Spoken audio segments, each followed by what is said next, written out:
E nessa sexta começamos falando sobre mercado de reposição.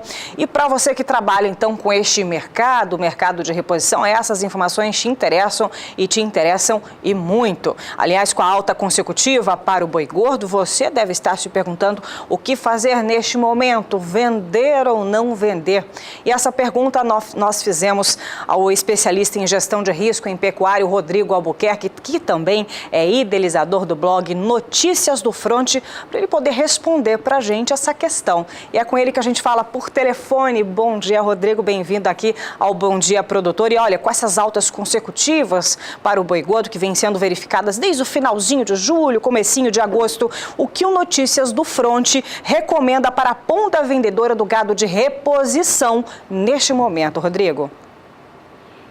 Elaine Valdez, bom dia aos amigos pecuaristas ligados aí no Bom Dia Produtor, aqui no canal do Boi. Mais uma vez uma satisfação falar com vocês aqui a partir de Goiânia. Muito bem, Elaine, respondendo a sua pergunta, né? Depois da gente ver aí, desde essas altas consecutivas para o boi gordo, que vem ocorrendo desde o finalzinho do mês de julho, né? Na verdade, no comecinho de agosto, essas altas aconteceram, né? Começaram a acontecer, e a gente percebe aí que, dependendo do indicador que a gente pegar, a gente tem uma certa variação nesses indicadores, mas eles, pensando no boi gordo, a gente viu ao longo do mês de agosto uma recuperação aí na faixa de 15% a 20% na arroba do boi, desde o início de agosto até agora a primeira semana de setembro. Nós estamos falando aí de aproximadamente 5 semanas de alta, né? E depois de todas essas altas consecutivas, são 5 semanas consecutivas, com relação ao gado de reposição, Elaine, para quem está vendendo gado, a gente recomenda, né, para quem tem gado para vender, melhor dizendo, a gente recomenda, a nossa recomendação agora é para aproveitar esse momento positivo, porque essa alta do gado gordo também refletiu no mercado de reposição, numa magnitude próxima ao mercado do boi, mas não exatamente igual, na verdade, numa intensidade um pouquinho menor. Se a gente pegar aí os indicadores de gado de reposição, de bezerro, eles experimentaram uma alta aí de 12% a 18%. O boi subiu de 15% a 20% e os indicadores de reposição de 12% a 18%. Então, um pouquinho abaixo da alta do boi, mas foi uma recuperação bastante interessante, né? Então, a gente recomenda para que a pessoa que tem animais para vender, quer sejam bezerros, garrotes, boi magros, que eles aproveitem esse momento de recuperação vendendo esses animais aos poucos, com a consciência de que a cada venda é possível que a nova venda, a venda subsequente, já que a gente recomenda que não seja feita uma venda somente, é possível que a venda seguinte seja feita num valor acima da venda anterior, mas você vai aproveitando esse momento, né? E fazendo média para cima. Essa realmente, Elaine, é a nossa melhor recomendação. E Rodrigo, na sua opinião, está havendo uma inversão total entre oferta e demanda? Justamente, Elaine, a gente nota uma inversão total entre a posição de oferta e de demanda.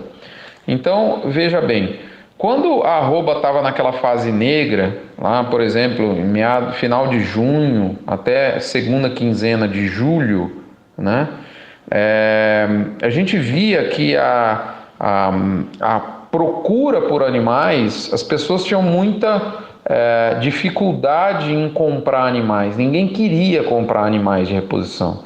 Então a demanda estava muito retraída.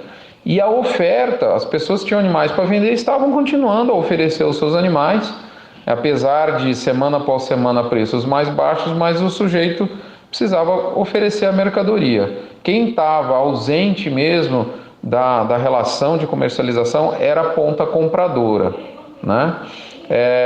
O que ocorreu, Elaine? Exatamente uma inversão aí, respondendo a sua pergunta, né? Uma inversão total nesse posicionamento. Então hoje a gente observa a ponta compradora que até poucas semanas atrás estava ausente, ninguém queria comprar nada, agora a ponta compradora está extremamente ativa e a ponta vendedora, né, ativa no mercado passou a se retrair, porque o sujeito tem medo de vender algo que está em alta, né, então ele se retrai. As pessoas, via de regra, têm restrição em vender o que está subindo, assim como tinham algumas semanas atrás dificuldade de comprar o que estava caindo. O grande problema é que essa inversão de posição entre oferta e demanda foi tão rápida que pegou muita gente no contragolpe, né? Como a gente fala. O sujeito estava precisando comprar gado, não comprava porque ele estava retraído, o gado está caindo de preço, eu não vou comprar. Quando essa chave virou, o gado subiu de preço de maneira muito rápida e muita gente que precisava comprar, que podia ter comprado na baixa, acabou não comprando.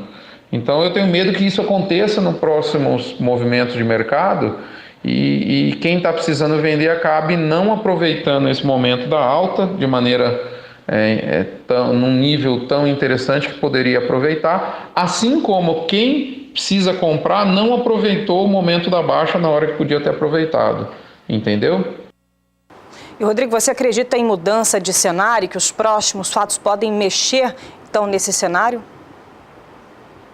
Perfeito, Elaine, a sua pergunta. E essa é a pergunta mais importante, né? O que tem aí no nosso para-brisa? É importante a gente entender o que aconteceu no retrovisor dos preços, mas eu sempre falo, o para-brisa é que é o mais importante.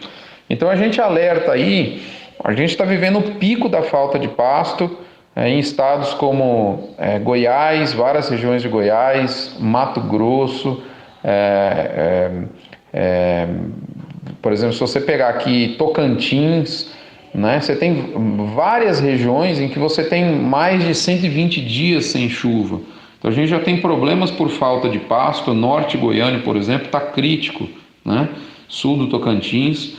E esse problema por falta de pasto, em função da seca, o capim não cresce nessa época do ano, né? Mato Grosso do Sul não é tanto assim, porque vocês aí tiveram chuvas até uns dias atrás, né? Mas esses outros locais que eu falei, não é o caso, como por exemplo Goiás, Tocantins, exemplo do próprio Mato Grosso.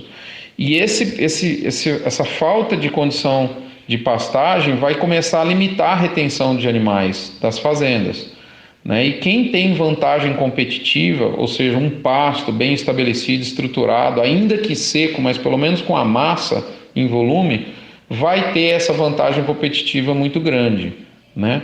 Então, isso pode afetar tanto compradores que podem passar a não ter mais condição de comprar por conta desse agravamento da estação seca do ano, quanto também afetar principalmente esses vendedores de gado de reposição que estão retendo as vendas, esperando preço melhor e de repente pode passar aperto até de pasto. Em algumas fazendas e regiões a gente já tem muita notícia de problema de falta de água. Esse é um ponto a se considerar aí na sua região para você tomar a melhor decisão. E o segundo ponto é uma possível mudança de tendência no mercado do boi gordo. A gente tem alertado que o movimento do boi gordo ainda é firme, extremamente firme, mas o momento da recuperação de preços ele entra na sua fase madura. E nessa última semana, principalmente depois de algumas notícias envolvendo aí a questão política de alta cúpula de uma das empresas do mercado, gerou uma apreensão muito grande nos integrantes da cadeia. Então é bom todo mundo ficar de olho atento para esses próximos movimentos de mercado. Tá ok? É isso e estamos por aqui sempre à disposição. Elaine. Muito obrigada, Rodrigo Albuquerque, pelas considerações. Eu tenho certeza que os produtores, os pecuaristas sintonizados puderam aí tirar várias dúvidas e ter algumas ideias para o planejamento estratégico. Eu conversei com o Rodrigo Albuquerque, ele que é especialista em gestão de risco em pecuária e também idealizador do blog Notícias do Front, que você pode acessar e tem informações semanais e também pontuais pelo Rodrigo Albuquerque.